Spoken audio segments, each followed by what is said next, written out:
Welcome to the Philly Film Brothers official podcast on Avengers Endgame.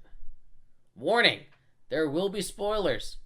If you have not seen it yet, if you are not a true fan and you weren't part of the $1.2 billion worth of people who saw it this weekend, leave now. Go look at something else. Go rewatch Thor Ragnarok. That's a lot of fun. Because we will be talking spoilers here. I'm Dave Pierdomenico, and I'm joined by a Party City version of Star-Lord.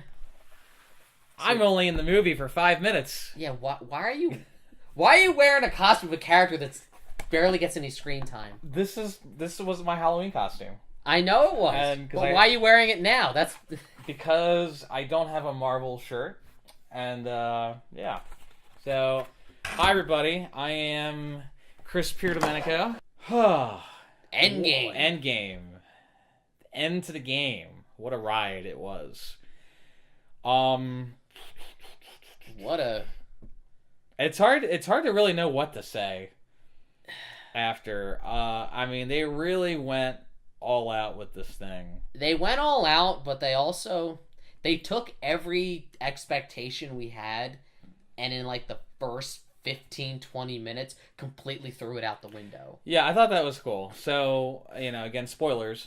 The opening, they track Thanos down. I want to say, it's within a couple weeks of the snap. I think it's like 22 days. It's like 3 weeks, 21, 22 yeah. days. It's quick. They go to the planet. I don't know what planet it was. The Garden is just what it's called. The Garden, yeah. We see my favorite version of Thanos ever, Farmer Thanos. He's just relaxing. He's wearing like a loose cloth, almost like hoodie thing. He kind of looks, someone said he looks like Shrek. A little bit, yeah. He's walking through his garden. He's picking fruit and he's boiling it and he's just relaxing. Is it weird that I kind of wanted the movie to be just that? How hilarious would that have been? Just Farmer Thanos? Just 3 hours of Farmer Thanos. And then it turns out to be like the MCU version of Mice and Men. Yeah. That would have been amazing. There's so many layers to that. Tell me how it's going to be when you balance the universe. I already did. We're going to live off the fat of the land. Yeah. So, unfortunately, Farmer Thanos does not stick around very long. Farmer Thanos meets his demise. He is... No, because there's two Thanoses, spoiler alert. There's 2014 villain Thanos and the Infinity War Thanos, who I'm just going to call Farmer Thanos. Also Thanos, who's all mangled because he used Two-Face Thanos. Farmer Thanos is better. Farmer Thanos. That's just fun to say. I really want Marvel to make a one-off comic that's just Farmer Thanos. Farmer Thanos. And I know they get into that in the comics. That is what happens. After he wins, he goes and he kind of retires. Which is what he said he was going to do. I did like how it subverted expectations. I like that you get right into it. I like that, Thor does what we all wanted him to do. My boy went for the head. And, it doesn't even hesitate, just immediately. And so I think that was satisfying for the audience because it's okay, well, that's what we knew you should have done. But what I think is cool about it is that it took our expectations. We were expecting the whole movie to be we got to build everything up and we got to go after Thanos. And I love how the movie almost just takes us oh, this is what you want, right?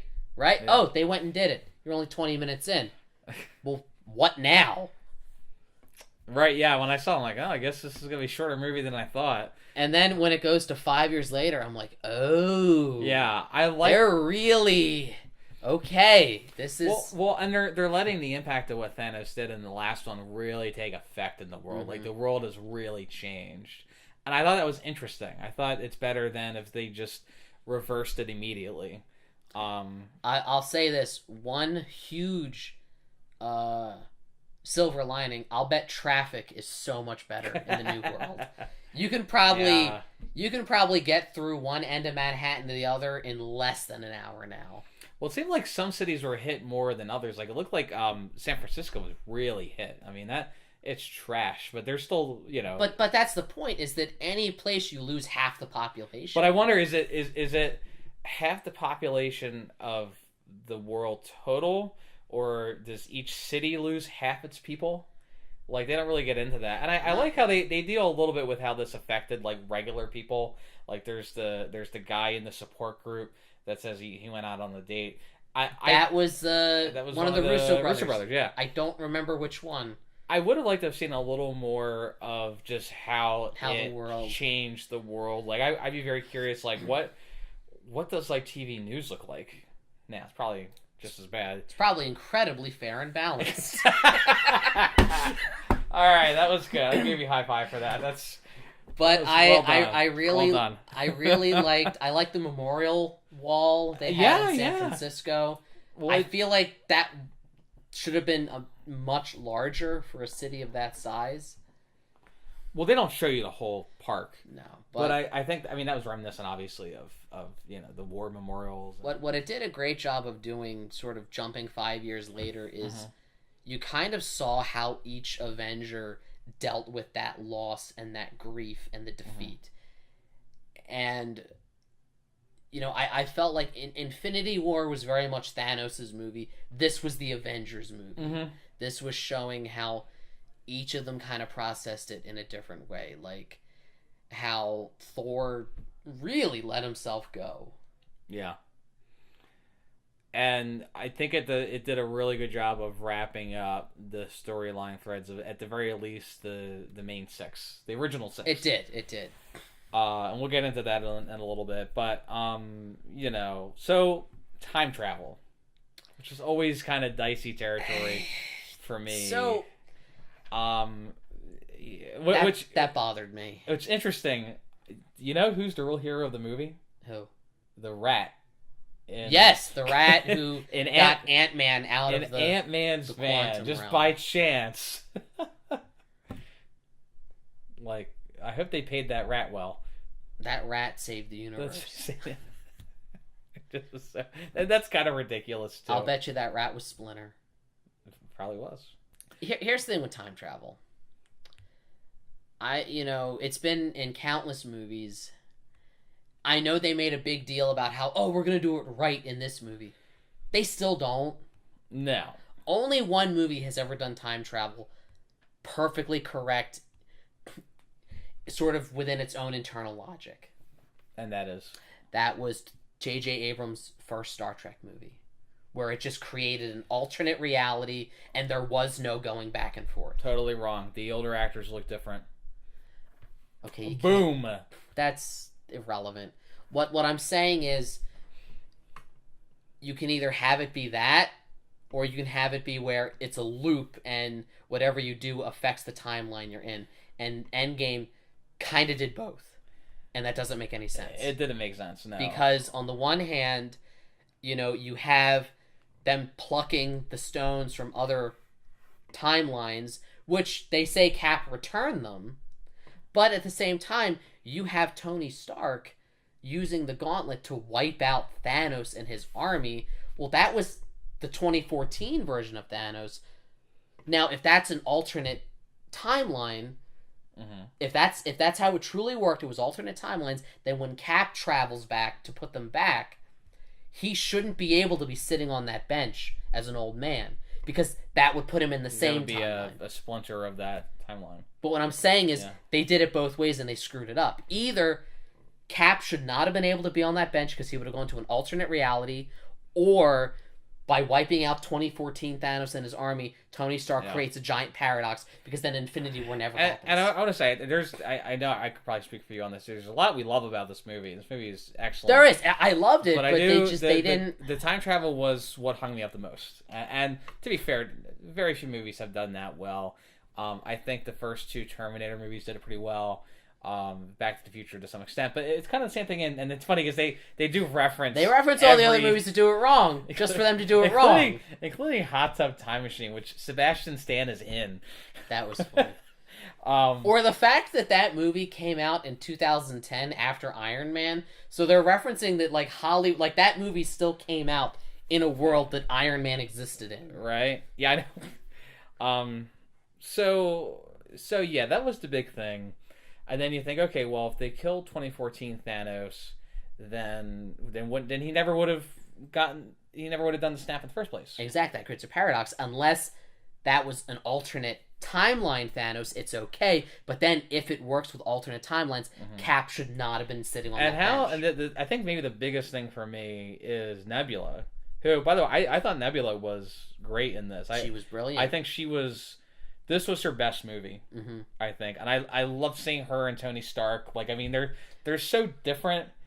And it's such an odd thing to combine the world of, like, if you think back to the first Iron Man and Guardians of the Galaxy, like, that's just such an odd what I loved but was... it worked. It really worked. It did a great job of, like, every character got a moment to shine. That moment when they're playing, like, football. With you played in school. Like a little piece of paper folded. I don't know what you call that. I'm a movie nerd. I'm not a jock. But anyway, they're playing that, and Tony's like, "You won," and, like, what that meant to her. Oh yeah. It was all her life. Yeah. It was, oh, you lost. You're not as good as your sister. You're not as good. So her winning this dumb little game meant so much to her, and that spoke volumes about her character. Yeah. It was little things like that. She probably grows the most, I think. Over the series? Over the series? Yeah. I mean, maybe she changes the most. Because, I mean, has there been another character that's really gone from, like, evil to... I mean, kind of Yondu in a way, but... Kind of Loki, but Loki's still a trickster at the end. He still steals the Tesseract. Well, and the Nebula's still kind of... I love that Tony calls her the Blue Meanie. Yeah. I laughed a lot at that. I feel like my theater didn't laugh as much at the funny things as I did. Like, I would laugh at things that were funny, and nobody else did, and I felt kind of awkward. But that's always awkward. That aside, no, I think she probably, maybe just as much as Loki, had a really great arc in this whole series, and I hope. I mean, she's still around, so it'd be nice to see what she does. I get a lot of flack for that. People I talk to don't like Nebula, but I like her. I think she's a very interesting character to me. Who's been through a lot. So, but that being said, so Nebula, she kills her past self.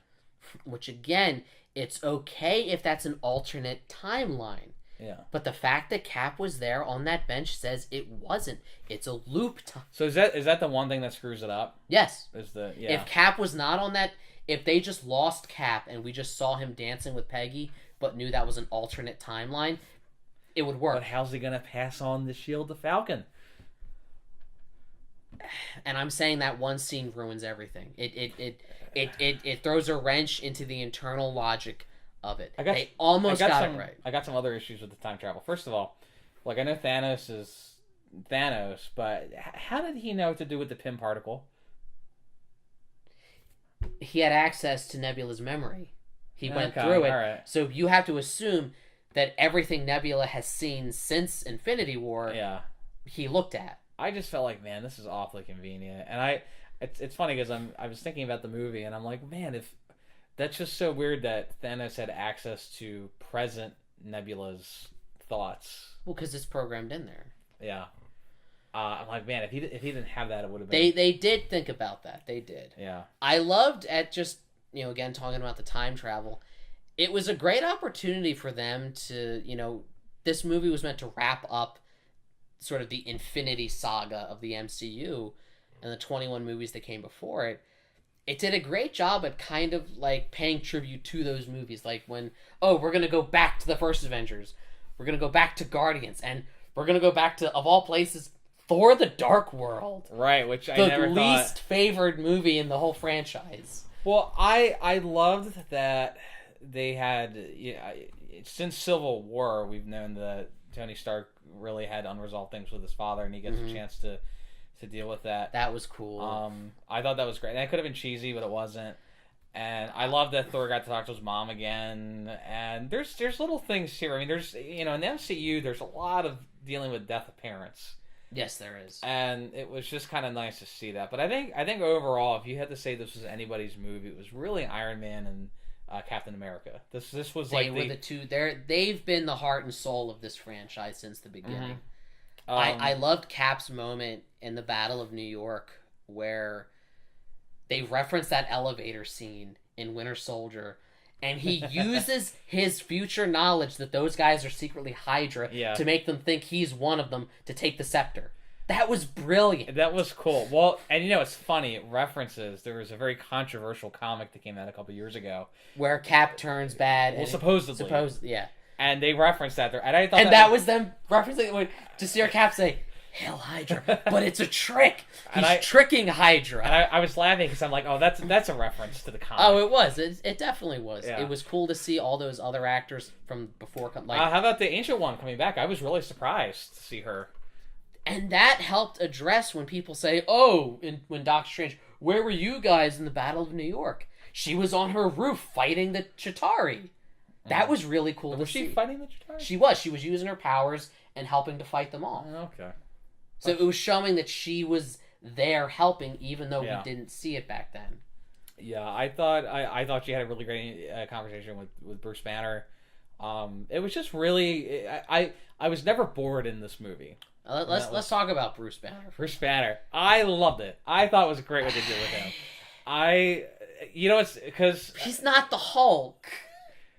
Have you seen that meme that's been floating around for a few years now, where it's like I'm the credible Hulk? I know English teachers love it. That's why you love it.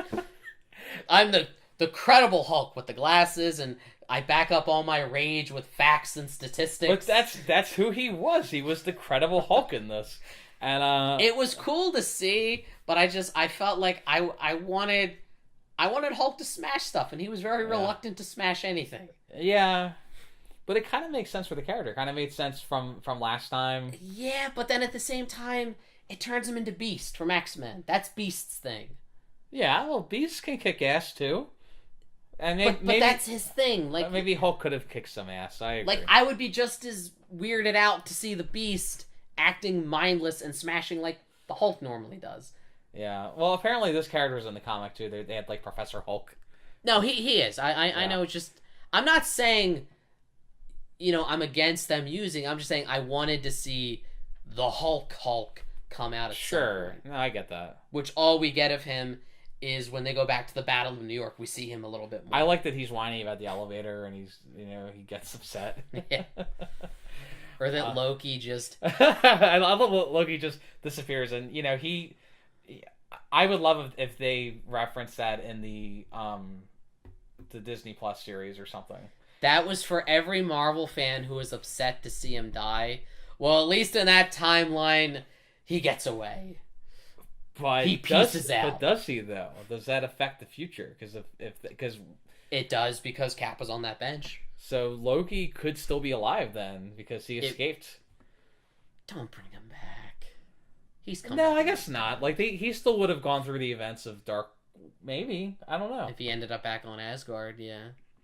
That's just so that throws me off, and I think that's the issue that comes up when you have a very well established franchise and you introduce time travel. It's rarely done well. Which again, it would have worked better had they just gone with the alternate timeline theory. So each of those was an alternate reality, so you could do whatever you want, and the events of those reality change.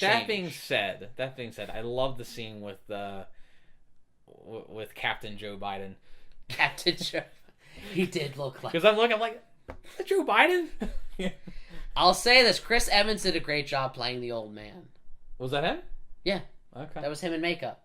See, I was looking at him and I'm like, that might be him, but I don't know. Like, it doesn't, like, he's doing a really good job. I saw it in the eyes. But I thought that scene was great. My one complaint with that is that, like, he spent so many years trying to protect Bucky, that I felt like they didn't really get. I mean, they had like no dialogue in this. And he also didn't try to help Bucky not be the Winter Soldier as he went through the past. Yeah, people have been saying that. But that being said, I loved what happened with Cap. I thought he deserved it. He's been through. He got his happy ending. He got his happy ending, and get that was what he. That's what he always wanted. Speaking of not so happy endings, we got to talk about Black Widow. Which, again, if they get the Soul Stone there, shouldn't Gamora be alive? Present Gamora? Again, the alternate timelines backs that up. The loop timeline contradicts it. Yeah. But I did like the moment that the two of them were fighting over who would do it. Mm-hmm. I think that Hawkeye, I like seeing him as Ronin, but I feel like I almost wanted a whole movie of that. Mm-hmm. Like I would have. Well, you know, they're I'm sure they're gonna do the series or something. Probably. Yeah. But it was cool to see the two of them. You know, basically, you had to sacrifice that which you loved, and you know, there is a love between them. You know, as friends, as colleagues, as partners for years. That's what I like about Hawkeye and Black Widows. I mean, it's like a true platonic friendship. Like, yeah. I mean, and it's. But there's love. Yeah. No, they love each other like siblings for sure. Mm-hmm. We talked about Thor. So we have the return of Korg. I liked that Korg and Meek and Valkyrie survived. Yeah, and the Asgardians are. I mean, some of them survived. And because when Thanos attacked his ship, he only wiped out half of them. Now I know their population had already been dwindled after the attack from Hela, but I don't think it was clear because he destroyed the entire ship when he left. Do you know? So I thought that Valkyrie they had like escape ships and got away. Maybe they did. Yeah, I don't think it's clear. But I love that we got Taika Waititi back as Korg. That's total fan service because he's such a popular. Like he could have his own show on Disney He could. Plus. I'd watch it. Or when they say the name Thanos and Thor like freaks out and he goes, "Oh yeah, we don't really say that name here." Yeah, and you get why Thor is so upset because he feels like it's all his fault. And it not just that, but that he experienced so much loss. Yeah, if anybody should have like PTSD from all this, his mom was killed by dark elves. His father died. He had to fight his sister. He lost his home in Asgard. He lost Heimdall. He lost his brother. And in Infinity War, even Rocket's like, "Are you okay?" And he says, "Oh yes, we know vengeance is an excellent motivator." All he had to hang on to was the mission. Yeah. I'm gonna get Thanos. And he failed. And it was because of that failure, it all hit him. Yeah. So it's no wonder he lets himself go and basically becomes the dude from Big Lebowski. Who, oddly enough, was played by the villain of Iron Man. Crossover. Which is, it's weird when Disney owns like everything and they have to reference other movies that they also, well, I don't think they own, but maybe they do. I don't know. I don't know who was that distributed by. But the point is, they probably own them. Yeah, they probably own them. If it wasn't Warner Brothers, Sony, Universal, they own them. Yeah, pretty much. So a lot I loved about this movie. I loved the time travel. Of course, we had the final Stan Lee cameo. Which was okay. Like it was kind of, the Captain Marvel cameo was more meaningful to me because I'm being a Kevin Smith fan.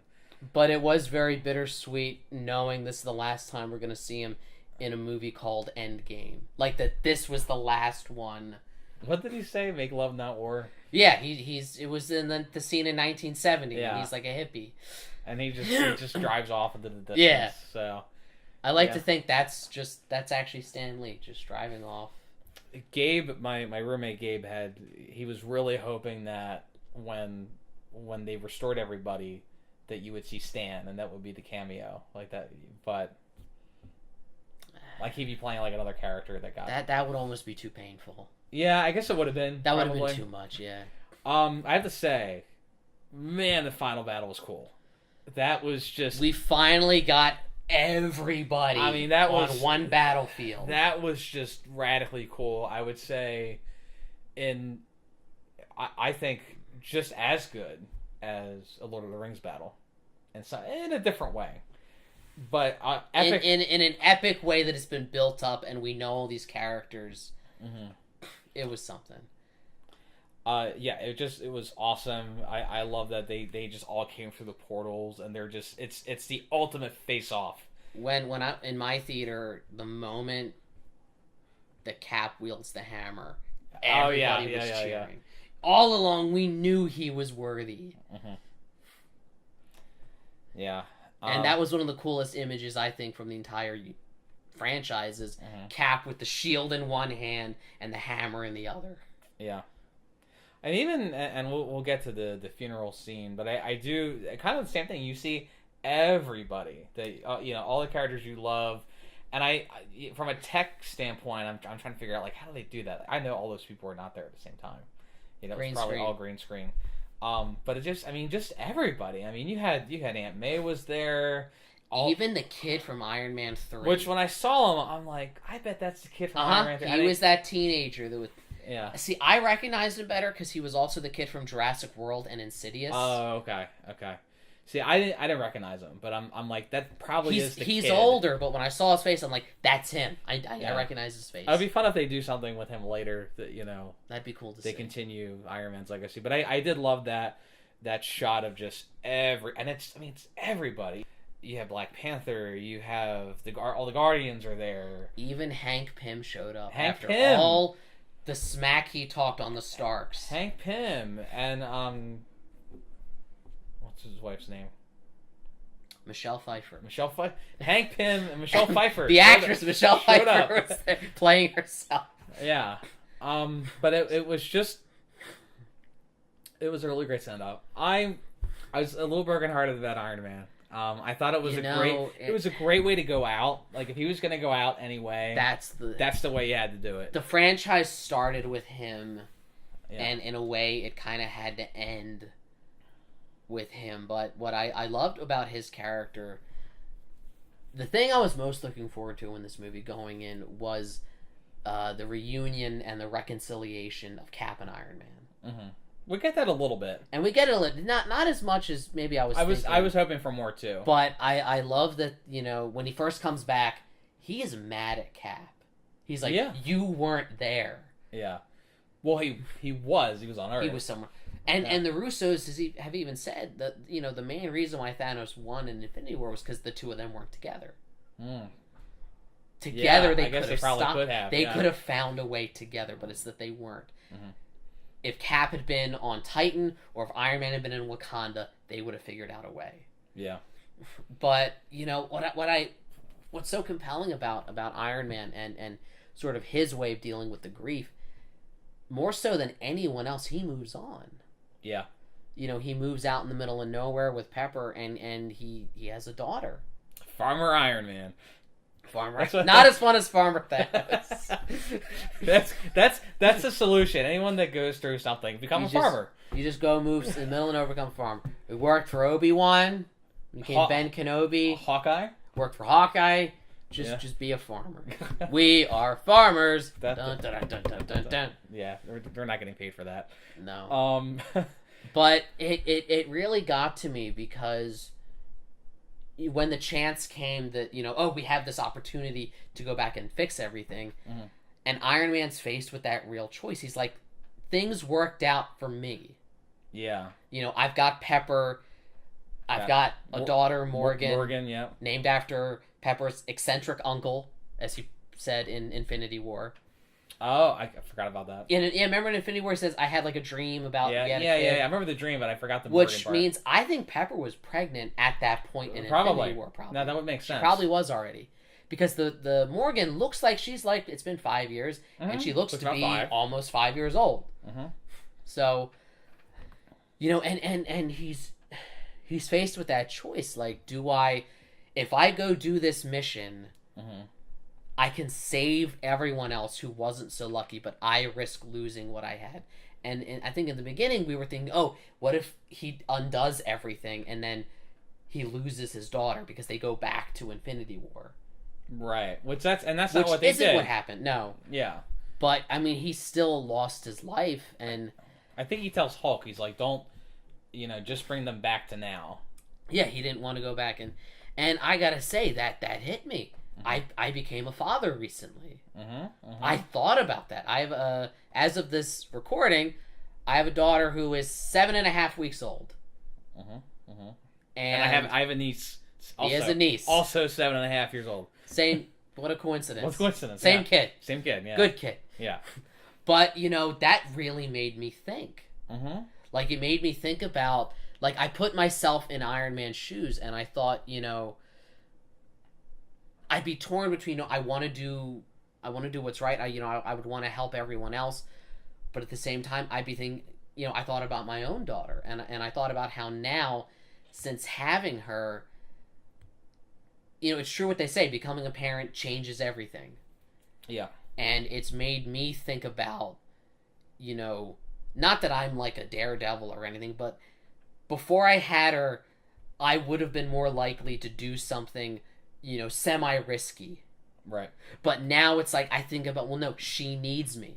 Like, if something were to happen to me before, well, it's just me. Right. I mean, yeah, I have you, I have, family and relatives. Yeah. But, here is a little tiny human being that relies on me to be her parent. And that's what Iron Man was thinking.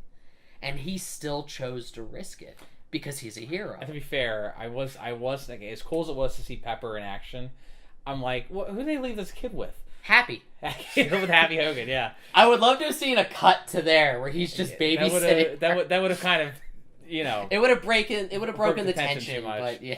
But I was thinking, man, what if they both died in this? Yeah. Like, that would have been awful. So that's the only reason. But it was cool to see Pepper in action. We haven't seen that since Iron Man 3. Yeah. But no, I think the Marvel Cinematic Universe deals a lot with parenting and that choice that everybody has to make to some extent. And we haven't seen it as much with any of the main. We've seen it with Scott Lang. That's where we saw a lot of kind of making that choice and realizing it doesn't affect just you. Exactly. So how about that with his daughter? She's like a teenager now. Right. Because he disappeared for 5 years. Which it would have been nice if they did a little more with that. Maybe hopefully they'll do another Ant-Man movie. I'd love to see that. I think that was mainly done to just give Scott the idea of just what happened. Yeah. And I assume did her mom and stepdad, were they part of the decimation? They don't say. As it's called, or were they just not around? I don't know. They don't really say. Better yet, that FBI agent who wanted Scott to teach him the card trick, was he still there? I don't know, but everyone thinks that he and I are very similar in our inflections. Really? Yeah. Interesting. You've heard that? No. Awesome final battle.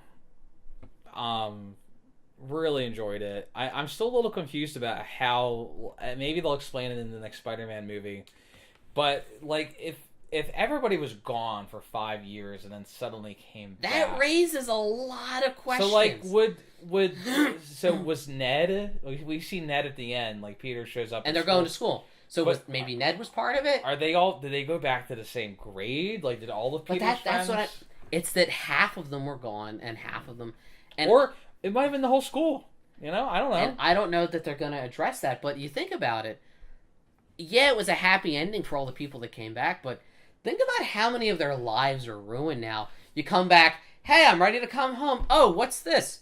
Well, you haven't paid your mortgage in 5 years. Your house has been foreclosed. Well, it's a Starbucks now. I thought about this, like if you're married to somebody and they disappear, that too, and then you remarry, and then how awkward with. Yeah, it's like the movie Castaway. It's like we thought you were dead. Yeah, you disappeared for 5 years. See, I think that I'm with Gil now. See, I think that would be a really interesting, like, Marvel miniseries. It would be. Just focus on ordinary people. Outside the Avengers, dealing with ordinary people, what would happen if that occurred? I thought that was very interesting. Would have liked to see more. But overall, I mean, I think it was a great ending, I think, to the current franchise. Now, you complain all the time. You say, like, oh, they should just reboot it completely after that. I don't think they need to do that, because we don't need to see rebooted characters. I'm not saying reboot the characters. I'm saying start a new Marvel universe with different characters and not have it be connected to this. They can't do at all. But I get that with like Iron Man and Captain America, which you can't really replace them. No, you can't. But we just had a Black Panther movie. We just had a Captain Marvel movie, which they did nothing with her in this movie. But that's another story. I think this was meant to be more a send-off to the original 6. At the same time, I know the Russos said that they struggled with her character because she's almost too powerful. Right. And they weren't really sure how to use her. And their excuse, which is a decent excuse, is that, Earth isn't the only planet that experienced this, and the other planets need someone helping them, and she's off doing that. Right. And that made sense. Yeah, sure. She did show up when at the perfect time though. She did. Yeah, I would like to see them to do more with her. I'm just saying that, like, okay, so Spider-Man Far From Home is due out in like 2 months. Right. I'm gonna have a hard time going into that and feeling any real stakes. But because of Endgame, because we went to this giant epic thing, and it's just it's hard to let it end. But you enjoyed Ant-Man and the Wasp after Infinity War. But I still knew, oh, this is leading up to Avengers 4 or Endgame, which we didn't know the title at the time. Well, it'll be interesting, but I don't think the answer is rebooting everything. I'm not saying, I'm just saying, and maybe they'll do a happy medium where, because I think it's going this way anyway, where our original 6 are done, and newer characters like Captain Marvel, Black Panther, Doctor Strange, and Spider-Man, they're going to kind of more take the lead. And I think Thor is just always going to be around. He just... And again, the Guardians, you can continue to do their movies out in deep space and explore new worlds. Well, when you say reboot, I took it as you saying, like, we need to erase the continuity. I don't think you need to do that. This can still exist. It can be. This can still exist in a world where Iron Man was. I mean, now would be a good time to maybe introduce the idea of mutants. Yeah. But again, here's the problem you run into with bringing in the X-Men now. So much of the X-Men is based in 20th century history. Magneto, in the concentration camp. Wolverine fighting in all the wars. Yeah. You can't really do that now with the introduction of mutants, because in those, the introduction of mutants happened decades ago. But the MCU never talked about mutants, so you can either have the introduction of mutants happen after Endgame, but then lose all that cool 20th century stuff. See, I think they may go a route similar to Spider-Man, where they change some significant things, and they remove certain things. And I think that'd be okay, because you had... No, you can't. It ruins the continuity. Why? If you were to suddenly say, oh, mutants have been around all along, no. Well, no, I'm not saying that. I'm saying that, look, we've had two incarnations each of Professor X and Magneto that were very memorable. Yes. And I don't think we're going to see Magneto. If they do X-Men next, I don't think we're going to see Magneto. I think maybe they'll have, like, Professor X. And maybe not. You're right. And I think kind of the same thing. It's almost like with Spider-Man. Like, they did Harry Osborn twice, and he's an essential character, but they're not going to have him be on it again for a while. And so I think it would be a good time to... There's tons of X-Men stories that they could do. And again, I'm okay with them doing that. We've seen Charles and Eric for so many movies that I think this might be their chance to kind of get away from that and do something just different. I'd love to see that. I just don't want them to mess with the continuity is all. As long as they don't do that, I'm fine with it. I don't think they're going to mess with continuity. And I also know that we're still... I mean, I know Spider-Man Far From Home is coming out soon. That's more Sony's thing. Mm-hmm. They're pushing it. I know I heard that we're not going to see another MCU movie for at least a little while. With the amount of money they made, we're gonna see them, but they're gonna take a short break, and by that I mean we're not gonna get 3 a year. Sure. Like maybe they'll take a year off. I don't even know what's coming next year. That's the point. Is that we don't. Nothing is really. The only other one on the official lineup with a release date is Spider-Man Far From Home. I think Guardians 3 has a release year now. But not a date. So they're still in pre-production for that, because they got to let... James Gunn still has to do the Suicide Squad before he can come back and do that. So that's a couple years out already. I know they're talking about Doctor Strange 2 getting that original release date, because Guardians 3 had a release date of this fall 2019. Right, then everything got messed up at first. But I don't think there's anything slated for that release date now, because we would have heard of it by now. Yeah. So they really did not need to release Spider-Man this summer. They didn't. Yeah, and I wish... Because Endgame just happened. Well, I hated that they released a trailer where clearly they're alive, and then I think the Russos said, oh, this takes place moments after Endgame. Like, oh, well, he's alive then. Great. I still deep down kind of wish they had the guts to let everyone stay dead. Really? It'd be a game changer. What a monster. I'm just saying, have death have meaning in this series, because so far it hasn't. Look, we're talking about comic book movies. Death has no meaning. Okay? Okay. So, overall, great movie. Some time travel issues, but very, very enjoyable. Still, I was on brilliant. I was on the edge of my seat, and I thought it was a beautiful ending for all the characters. Even though I didn't like that Iron Man died, I thought I like the way he went. If Iron Man had to die, this was the way to send them off. And Captain America's ending, perfect. You know, it had a lot of fan service, but after 11 years and 21 movies, they earned it. More so than anyone, they earned the right to do that fan service. I would agree. All right. Well, that's it for Philly Film Brothers podcast. Stay tuned. Don't know what's next. Maybe something. I guess probably Spider-Man. Maybe Spider-Man: Far From Home. Far From Home. Yeah. Maybe a couple things before then. We'll see. We will see. A lot of good movies coming out. All right. Thanks for joining us. We'll see you next time on Philly Film Brothers. And remember, if you're feeling stressed out or you're feeling like everything's just too much for you, be like Thanos. Retire and be a farmer. Farmer Thanos approves this message. Farmer Thanos for president.